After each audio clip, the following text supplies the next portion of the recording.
নিশা চিপাঝাৰৰ 15 নং ৰাষ্ট্ৰীয় ঘাইপথত উত্তপ্ত পৰিস্থিতি। চিপাঝাৰৰ মাৰৈ বিজুলীবাৰীত দুচকীয়া বাহনে খুন্দিয়ালে এজন পথচাৰীক। ফলত নিহত হয় স্থানীয় যুৱক সুভাষ দাস।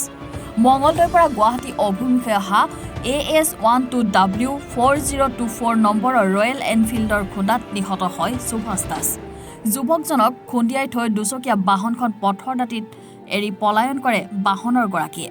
সংকটজনক অৱস্থাত যুৱকজনক ৰাইজৰ সহযোগত চিকিৎসালয়লৈ প্ৰেৰণ কৰা হৈছিল যদিও অৱশেষত নিয়তিৰ ওচৰত হাৰ মানিলে যুৱকজনে। ঘটনাটোৰ পিছত বহু সময়লৈকে ক্ষোভিত ৰাইজে অৱৰোধ কৰিছে ৰাষ্ট্ৰীয় ঘাইপথ।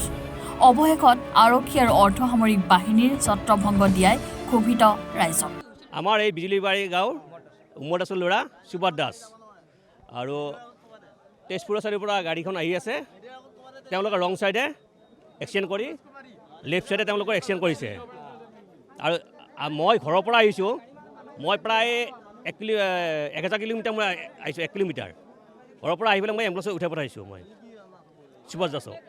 কোনো মানুহ ল'ৰা আৰু এম্বুলেঞ্চক সহযোগ কৰি আছে, কোনো এম্বুলেঞ্চ আহি পোৱা নাই। চিপাঝাৰে ছাৰ্ভিচ দিব পৰা নাই, চিপাঝাৰ আৰক্ষী থানাই ছাৰ্ভিচ দিব পৰা নাই। অন্য গাড়ী ধৰি পেলাই আমি পঠাই দিয়া হৈছে। নাই বাইকে এক্সিডেণ্ট কৰিছে। হয় নাই বাইকখন তাৰমানে ৰং চাইডে মাৰি পেলাই লেফ্ট চাইডে পৰি আছে, এতিয়া বৰ্তমান পৰি আছে। ৰং চাইডে সুভাষ দাসক মাৰিছে।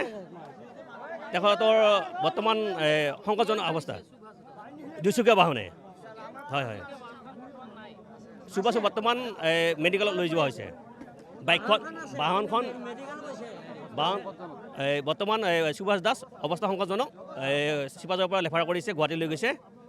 বৰ্তমান যিখন গাড়ীয়ে এক্সিডেণ্ট কৰিছিলে এইখন আমাৰ লেফ্ট চাইডে পুখুৰীত পৰি আছে। মই এইখিনিয়ে ক'বলগীয়া আছিলে। আপোনালোকে দেখিছে 15 নম্বৰ ৰাষ্ট্ৰীয় ঘাইপথত পুনৰ আজি শোকাব পথ দুৰ্ঘটনা সংঘটিত হয়। খন্তেক সময় আগতে আমাৰ বিজুলীবাৰী গাঁৱৰ আমাৰ স্থানীয় যুৱক এজনক এখন বাইকে মহতিয়াই লৈ যায় আৰু ইতিমধ্যে তেখেতক গুৱাহাটীলৈ উন্নত চিকিৎসাৰ বাবে লৈ যোৱা হৈছে। আমাৰ এই 15 নম্বৰ ৰাষ্ট্ৰীয় ঘাইপথৰ অন্তৰ্গত যি দাঁতিকাষৰীয়া ৰাইজ আছে, এই ৰাইজসকলে আজি বহুদিনৰ পৰা দাবী কৰি আহিছে যে এই 15 নম্বৰ ৰাষ্ট্ৰীয় ঘাইপথটো ইয়াত যিমান যান বাহন চলে তাৰ তুলনাত অত্যন্ত ঠেক। গতিকে এই 15 নম্বৰ ৰাষ্ট্ৰীয় ঘাইপথ অতি শীঘ্ৰে 4 লেনযুক্ত কৰিব লাগে। সদায় জানে যে এটা মৃত্যুদে আমাৰ ওচৰ চুবুৰীয়া যিসকল ৰাইজ আছে, এই 15 নম্বৰ ৰাষ্ট্ৰীয় ঘাইপথৰ বাইহাটা চাৰিআলিৰ পৰা আপোনালোকে তেজপুৰলৈকে যদি চাই, ইয়াৰ দাঁতিকাষৰীয়া ৰাইজসকলে সদায় এটা ঘৰৰ পৰিয়ালক হেৰাই আহিব লগা হৈছে। গতিকে এই যিটো বেদনা, প্ৰত্যেকটো ঘৰৰ পৰিয়ালৰ বেদনা কোনে বুজি পাব? আৰু এজন হিমালয়ান বাইকেৰে তেজপুৰৰ ফালৰ পৰা আহি আছিলে। আহি থকা অৱস্থাত ছাইডত তেওঁ খুন্দিয়াই এই দ খালটোত তেওঁ সোমাই গৈছে। কিন্তু এতিয়ালৈকে বাইক আৰোহীজন আমি ধৰিব পৰা নাই। আৰু যিজন মানে খোজকাঢ়ি আহি থকা ব্যক্তি, তেওঁক অলপ সংকটজনক অৱস্থা, তেওঁক মেডিকেললৈকে পঠোৱা হৈছে। আৰু ইতিমধ্যে আমাৰ পুলিচ প্ৰশাসন আহি পাইছে আৰু পুলিচ প্ৰশাসন আহি বিচাৰ খোচাৰ। চিপাঝাৰৰ পৰা আসলামউদ্দিন আহমেদৰ ৰিপৰ্ট, এনি ভাৰত 24।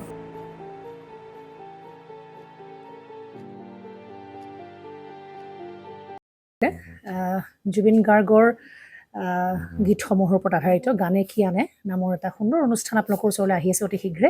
অহা 15 আগষ্টৰ পৰা ধেমাজিৰ পৰা প্ৰথম অডিশ্যন আৰম্ভ হ'ব আৰু সেই অডিশ্যনৰ যোগেদি বিভিন্ন কণ্ঠশিল্পীসকলে যিসকলে এই অনুষ্ঠানত যোগদান কৰিব বিচাৰে, তেওঁলোকে এই অডিশ্যনৰ যোগেদি আগবাঢ়ি আহক। আৰু জুবিন গাৰ্গৰ বহুত ভাল লগা গান আমি সদায় শুনি আহোঁ। আৰু আপোনালোকৰ যদি ভাল লগা গান থাকে, জুবিন গাৰ্গৰ আপোনালোকে গাই ভাল পায়, তেন্তে অডিশ্যনত যোগদান কৰক। মোৰ ফালৰ পৰা আন্তৰিক শুভকামনা থাকিল এই সম্পূৰ্ণ অনুষ্ঠানটোলৈ। ধন্যবাদ।